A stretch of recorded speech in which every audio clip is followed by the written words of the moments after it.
ನಾಟಿಕಲ್ನ ಕಣಚೂರು ವೈದ್ಯಕೀಯ ವಿಜ್ಞಾನ ಸಂಸ್ಥೆಯಲ್ಲಿ ಪ್ರಥಮ ವೈದ್ಯಕೀಯ ಸ್ನಾತಕೋತ್ತರ ಪದವಿ ತರಗತಿಯ ಉದ್ಘಾಟನಾ ಕಾರ್ಯಕ್ರಮವು ಕಾಲೇಜಿನ ಸಭಾಂಗಣದಲ್ಲಿ ನಡೆಯಿತು. ಬೆಂಗಳೂರಿನ ರಾಜೀವ್ ಗಾಂಧಿ ಆರೋಗ್ಯ ವಿಜ್ಞಾನ ವಿಶ್ವವಿದ್ಯಾಲಯದ ಕುಲಪತಿ ಡಾಕ್ಟರ್ ಎಂಕೆ ರಮೇಶ್ ಪ್ರಥಮ ವೈದ್ಯಕೀಯ ಸ್ನಾತಕೋತ್ತರ ಪದವಿ ತರಗತಿಗೆ ಚಾಲನೆಯನ್ನ ನೀಡಿದರು.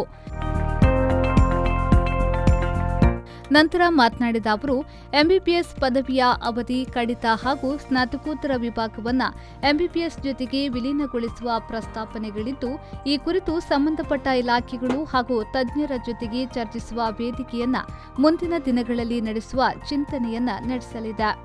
ವೈದ್ಯಕೀಯ ಕಲಿಕೆ ಅನ್ನುವುದು ಕಠಿಣ ಕ್ಷೇತ್ರ.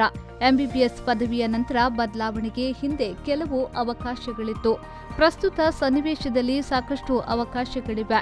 ಸ್ವಂತ ಮನಸ್ಸಿನ ಮೂಲಕ ಆಯ್ಕೆ ಅವಶ್ಯಕ. ವೈದ್ಯಕೀಯ ಸ್ನಾತಕೋತ್ತರ ಕಲಿಕೆಯ 3 ವರ್ಷಗಳ ಕಲಿಕೆ ಅಮೂಲ್ಯವಾದುದು ಎಂದು ಹೇಳಿದರು. Medicine is a taxing profession. As a profession is a noble profession, but as a career is a tough career. Especially clinical subjects, especially surgical fields, is a tough career. Doing MBBS and practicing is different, becoming a consultant. Once you become a consultant, you are the final court of law. We cannot refer anybody to anywhere, except a super specialist. And you already joined here, because you already lost a chance to change your profession. Because due to the peer pressure, many would have joined into MBBS, and peer pressure, many would have joined PG. Nowadays, those who have joined due to peer pressure into MBBS, after the MBBS, you have an option to change their career. Kannur ಮತ್ತು ಕಲ್ಲಿಕೋಟೆ ವಿಶ್ವವಿದ್ಯಾಲಯದ ವಿಶ್ರಾಂತ ಕುಲಪತಿ, ಕಣಚೂರು ಸಮೂಹ ಸಂಸ್ಥೆಯ ಸಲಹಾ ಸಮಿತಿಯ ಮುಖ್ಯಸ್ಥ professor doctor Abdul Rahman ಅವರು ಮಾತನಾಡಿ, ವೈದ್ಯಕೀಯ ಸ್ನಾತಕೋತ್ತರ ವಿಭಾಗದಲ್ಲಿ ಗುಣಮಟ್ಟದ ಶಿಕ್ಷಣವನ್ನು ಕಾಯ್ದುಕೊಳ್ಳಲು ಸಂಶೋಧನೆ ಸಹಕಾರಿ. ಈ ನಿಟ್ಟಿನಲ್ಲಿ ಸಂಸ್ಥೆ ಸಂಶೋಧನೆಗೆ ಹೆಚ್ಚಿನ ಒತ್ತು ನೀಡಬೇಕಿದೆ ಎಂದು ಹೇಳಿದರು. I'm sure even they are not asking, I am asking them. We will address all the teachers regarding accreditation like NAC, like MBA, like NIRF, etc. You may ask why. Nowadays, quality is the major issue in competition. Any student coming to any institution, any organization giving any recognition, it is a quality. The quality doesn't come from the sky. Quality comes only from the quality education and so many other criteria, indicator and metrics. And here, when you have started the PG, one aspect only I will talk. One of the most important aspects of the criteria or the quality is research. Now, up to now, only UG, you can say no research.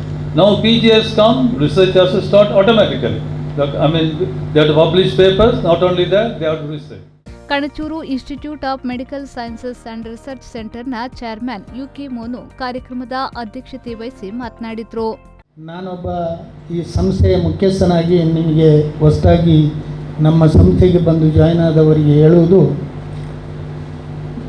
ಪ್ರಪಂಚದಲ್ಲಿ ಅನೇಕ ದೇಶಗಳಲ್ಲೂ ನಾನು ನೋಡಿದ್ದೇನೆ. ನಮ್ಮ ದೇಶದಲ್ಲಿ ಮಾತ್ರ ಅಲ್ಲ, education ಸಿಸ್ಟಮನ್ನು ಅನೇಕ ದೇಶದಲ್ಲಿ ನಾನು ಕಂಡಿದ್ದೇನೆ. ಯುರೋಪ್ ಇರಲಿ, ಬೇರೆ ಬೇರೆ ದೇಶಗಳಿರಲಿ, ಎಲ್ಲವೂ ಕೂಡ ಕೇಳಿದ್ದೇನೆ, ಕಂಡಿದ್ದೇನೆ. ಆದರೆ ಈ ಮಂಗಳೂರು ಜಿಲ್ಲೆಯ, ಅದು ಪ್ರತ್ಯೇಕವಾಗಿ ಕೋಟೆಕಾರ್ ಗ್ರಾಮದ ಈ ದೇರಳಕಟ್ಟೆ ಪ್ರದೇಶದಲ್ಲಿ ನಿಮಗೆ ಇದೆಯೋ ಏನೋ 3 ವರ್ಷಗಳ ಹಿಂದೆ ಕೋನ್ ಬನೆಗ ಕರೋಡಪತಿಯಲ್ಲಿ ಒಂದು ಕ್ವಶನ್ ಬಂದಿತ್ತು. ಒಂದು ಜಿಲ್ಲೆ, ಒಂದು ತಾಲೂಕು, ಒಂದು ಗ್ರಾಮ, ಒಂದೇ ರೋಡು, 1 ಕಿಲೋಮೀಟರ್ ಒಳಗಡೆ 3 ಮೆಡಿಕಲ್ ಕಾಲೇಜ್. ಬೆಂಗಳೂರಿನ ರಾಜೀವ್ ಗಾಂಧಿ ಆರೋಗ್ಯ ವಿಜ್ಞಾನ ವಿಶ್ವವಿದ್ಯಾಲಯದ ಸೆನೆಟ್ ಸದಸ್ಯ ಡಾಕ್ಟರ್ ಯುಟಿ ಇಫ್ತಿಕಾರ್ ಅಲಿ, ಕಣಚೂರು ನಿರ್ದೇಶಕ ಅಬ್ದುಲ್ ರೆಹಮಾನ್, ಜೌರಾ ಬಾನು, ಸಾಹಿದಾ ರೆಹಮಾನ್, ವೈದ್ಯಕೀಯ ಅಧೀಕ್ಷಕ ಡಾಕ್ಟರ್ ಹರೀಶ್ ಶೆಟ್ಟಿ, ಡಾಕ್ಟರ್ ಕಿರಣ್, ಮುಖ್ಯ ಆಡಳಿತಾಧಿಕಾರಿ doctor Rohan Monis, Kanachur institute of medical ಸೈನ್ಸ್ನ dean doctor HS Virupaksha, medicine ವಿಭಾಗದ ಮುಖ್ಯಸ್ಥ ಡಾಕ್ಟರ್ ಬಿ ದೇವದಾಸ್ ರೈ ಉಪಸ್ಥಿತರಿದ್ದರು. ಆರಿಫ್ ಕಲ್ಕಟ್ಟ, ವಿ4 ನ್ಯೂಸ್, ದೇರಳಕಟ್ಟೆ.